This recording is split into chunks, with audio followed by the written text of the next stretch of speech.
অনেক সময় পরবর্তীকালে দেখা যায় যে খুব ছোটোবেলায় হয়তো চোট পেয়েছিল, বা আমাদের একটা পার্টিকুলার পশ্চারে আমরা রয়েছি ধীরে ধীরে।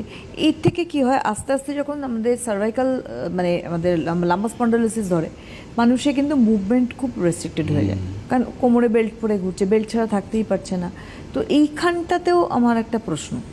দেখো, বেল্ট পরে ঘুরছে তাতে কি মানুষ রিলিফ পাচ্ছে? প্রশ্নটা সেখানে আছে। যারা বেল্ট পরে ঘুরছেন তারাও কষ্ট পাচ্ছেন, যারা বেল্ট পরেননি তারাও কষ্ট পাচ্ছেন। মুভমেন্ট দুটো জায়গায় কষ্ট করাচ্ছেন। আজকে একটা কি হয় যে সাপোর্ট বলতে পারি, যে বেল্ট পরে যারা আছে তারা 25% এক্সট্রা সাপোর্ট পায়, যেটা নর্মাল পজিশনে একদমই প্রবলেম থাকে। বেল্ট পরলে কিছুটা রিলিফ হয়, 10-15-20% মতো, কিন্তু হ্যাভক কিছু ডিফারেন্সের কিছু নেই। শুলে পড়ে মানুষ এপাশ ওপাশ করতে পারেন না, হাঁটাচলা করলে কোমর লক হয়ে যায়, বসতে উঠতে পারেন না, দাঁড়ালে পরে বসতে কষ্ট। এগুলো হচ্ছে সবই লাম্বার স্পন্ডিলাইটিসের প্রবলেম। এবং যারা রঙ্গোলি আয়ুর্বেদিকে এই লাম্বার নিয়েও এসছেন, আজকে প্রতিটা পেশেন্ট ভালো হয়েছেন। কেন? যে রঙ্গোলি আয়ুর্বেদ একমাত্র আয়ুর্বেদ সংস্থা যেখানে আছে, যেখানে রুট কজে গিয়ে মানুষের ট্রিটমেন্ট হয়েছে।